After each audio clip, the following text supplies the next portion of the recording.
Really, it was interesting because Carter contacted me and said, we're looking for somebody to lead off this event, and so I'm very, very honored to actually be here and be doing this. I honestly believe that it's probably the most exciting time in history to be a developer, and that's really what I want to talk to you guys about today, is just how exciting that time is, and really the opportunities that come with that. But before we get into that, let me just give you a little bit about me, because some of you know me, some of you don't. These are the universities which I have degrees from. Go Gators. I'm not sure actually what SFU is. Okay, the Klan. I have an MBA from there. It doesn't really matter. Yeah, I know. I'm a business guy. I'm sorry. I apologize. And here are some of the companies that I've proudly been associated with. As you can see, there's a few of them. As an entrepreneur, I tend to be involved in a lot of different companies. These are the ones that I have been directly involved in. I've also been an advisor to a number of companies and an investor in one that failed. So, but hey, I'm going to keep trying.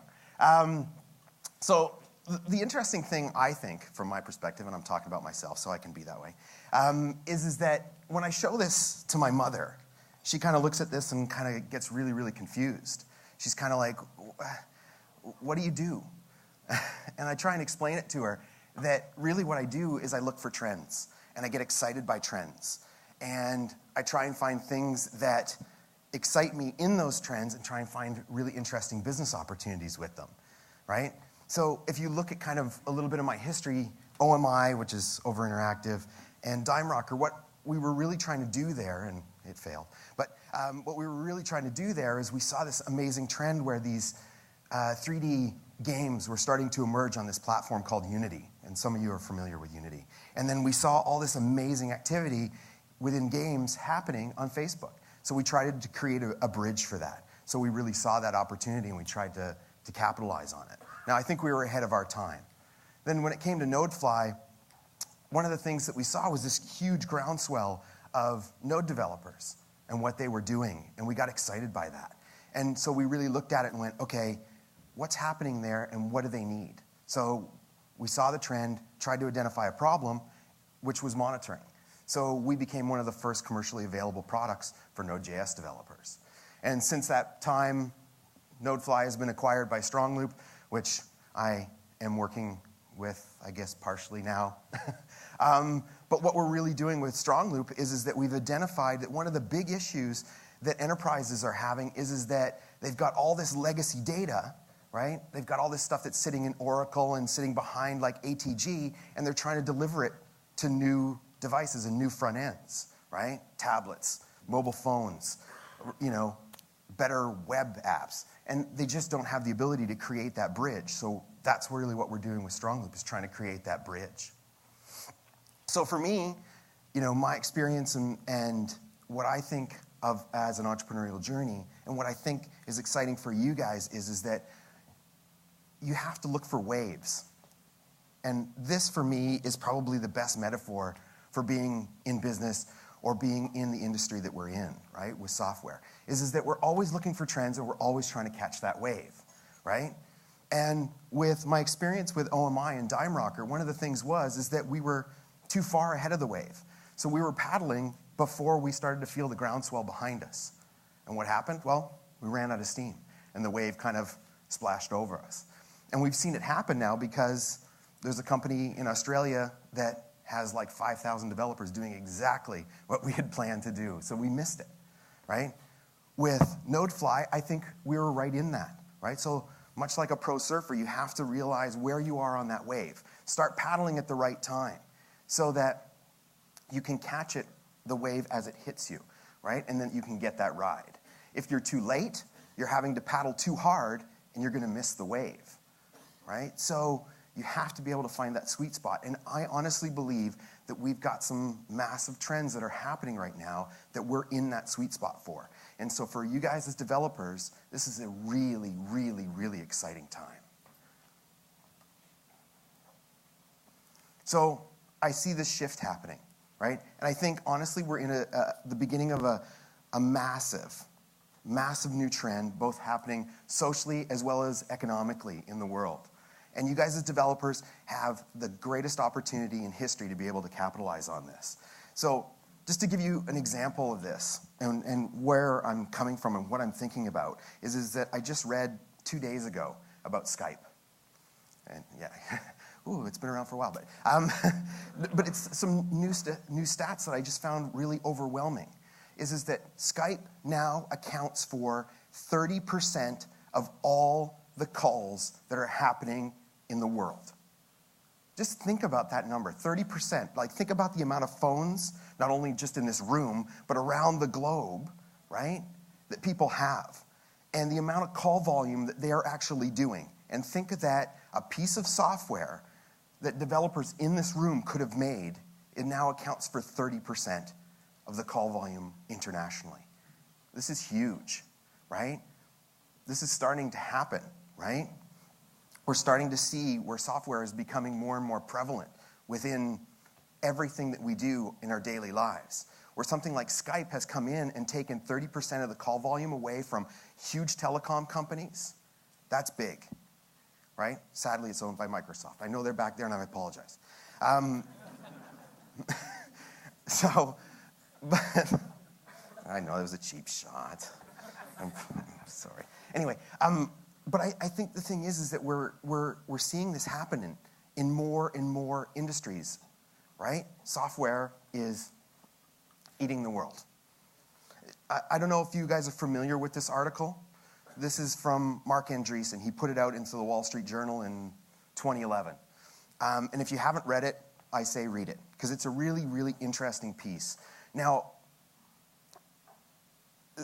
what this article did was it sort of laid out what's happening in a trend. And I think from my perspective, we all kind of knew this. And I believe that we all do know that software is eating the world. There's a negative connotation there, but really it's a positive thing for this room, is that software is now becoming dominant and starting to take over in all kinds of different parts of life. And if you have, like I said, read the article. Mark's a really interesting guy. If you guys don't know who Mark Andreessen is, you know, he's one of the fathers of the modern web browser, has like a $3.4 billion VC fund, and he's a really, really interesting man. And I think this article can actually just come down to this quote. So the thesis of what he talks about is really this piece right here. And, you know, during the time that Mark wrote this article for the Wall Street Journal, he was under a lot of pressure because he had $3.4 billion from these investors. He had to keep them happy. And at the time, within his portfolio, he had Groupon. He had, I'm trying to think of the other ones, LinkedIn, Facebook, and Zynga. So all around like 2011, these were all contemplating going public or had gone public. And so he was fighting this perception that there was essentially a new tech bubble, right? Because the valuations of these companies had gone huge. And then basically Groupon had gone up and then dropped down and killed a bunch of people's equity, right? So he was fighting it. So you can see sort of where it comes from. But I think the reality is that, you know, his thesis is true, right? Software is becoming so prevalent in everybody's lives, and it's taking over every little piece. And I find that really interesting. And I think, so from my perspective, really the translation of this article is this, right? Almost every industry is becoming software driven, sorry. So I think this is an exciting time for us, right? I think that we're in a really exciting time because this is a concert 10 years ago, right? I think it's a Tragically Hip. This is a concert 2 years, or less than 2 years ago, right? You can see the difference, right? Here, you know, we're just drunk with all of our friends having a good time. Here, we're still drunk with all of our friends having a good time, but we're also expanding the message of the amazing time that we're having with all of our friends, right? So this is what we're seeing, right? It's becoming the norm, that this is kind of changing. And I put this up here, and I think, you know, most people know what that is, except for this little guy probably right here. I don't know if you saw this little guy. This is really impressive. Like, I think, how old are you, 12? Yeah. We got a 12-year-old here. This is fantastic. He probably doesn't know what this is, but that's okay. But we know what this is, right? This is a cash register, right? So, and this is changing, right? We're starting to see this happen. Like, I just went in and we bought a bunch of Mac stuff for the company and just went in and bought that new iPad Air. Real exciting, yay. But when we went in there, the experience was really, really different, right? I haven't been into a Mac store in a long time, and I'm sure you guys have been. But there's no desk. You don't go up and like present goods and pay and be behind something. These guys are there with their phones. The same thing, I was down in the States, and AT&T, you went in and I went to get a SIM card. Same thing, you just got guys with phones, like being able to check you in and out.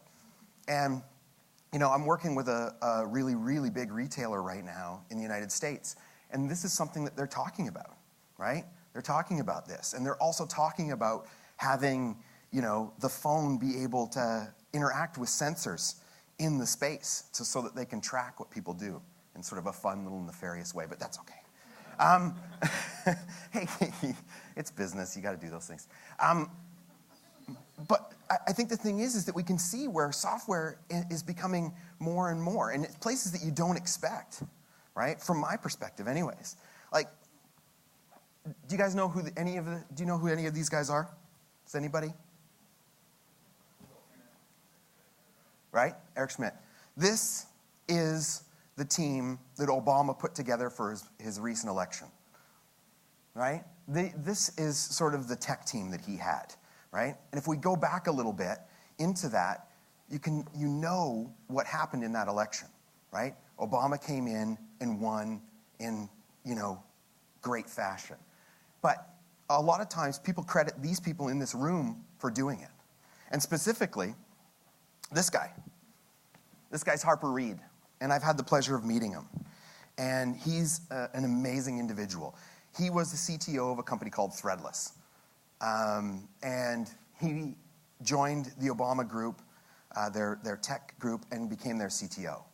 And this is a guy that's often credited with having a huge impact on the election, right?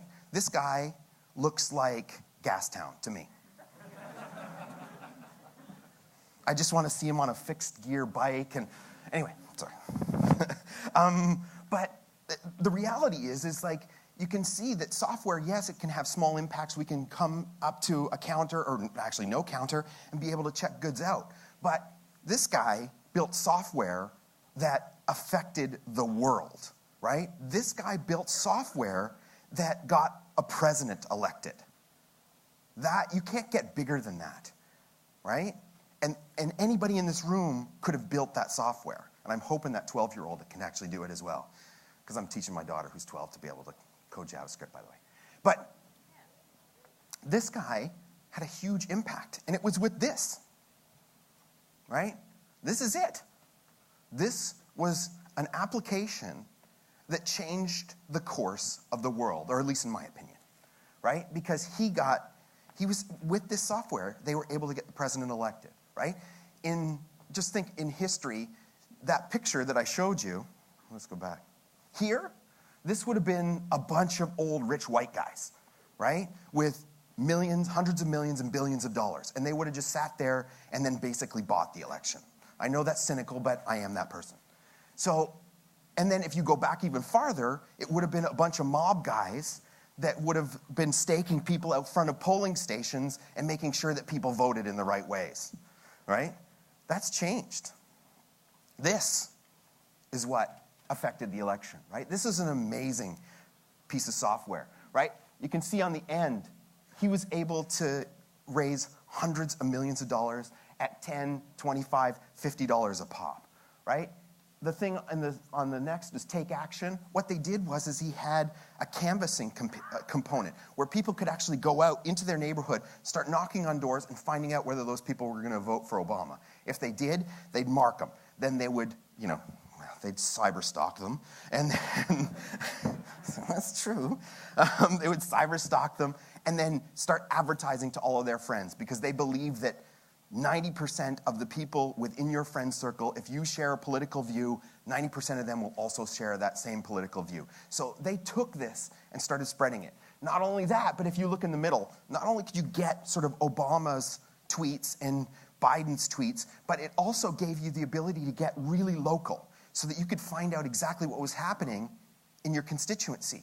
So this piece of software really changed a lot. And so for me, this is exciting, right? That something this simple, and unfortunately it was built in Ruby, but that's okay.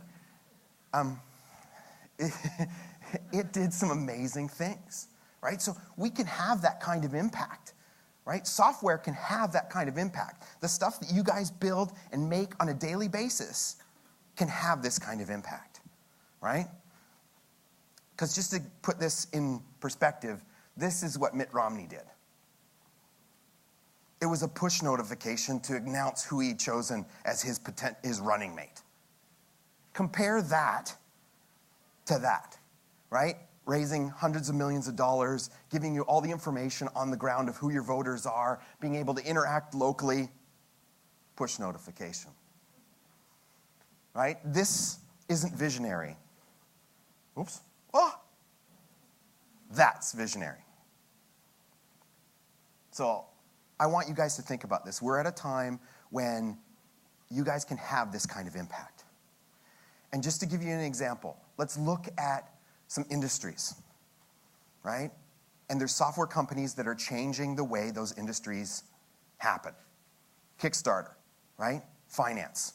It's changing the way companies raise money. MakerBot. This is changing the way things are made. This is a 3D printing technology company. They're doing some amazing work, right? JD is a Chinese company that's basically Amazon, but what it does is it delivers your goods that you order in 24 hours, and you can track it through Google Maps. It's amazing. They're changing logistics, and they're really changing the way that we order goods. Airbnb is changing housing, right? Uber, changing taxi. Code Academy, changing education, right? These aren't small industries, right? Software's coming in and shaking the ground underneath these traditional industries. And you guys have the opportunity to do that, right? More. Television, music, way we hire people, the way that we charge people. Clegg. Do you guys, anybody know Clegg? Has it gone public? I think it's actually going public in the next couple days. But what Clegg does is it's like used textbooks from university. And it's turned into like $100 million kind of business. Massive, right? So we're seeing all of these industries getting shaken by software, stuff that you guys build. And that, for me, is really exciting because we have the opportunity now to change the way that people do stuff.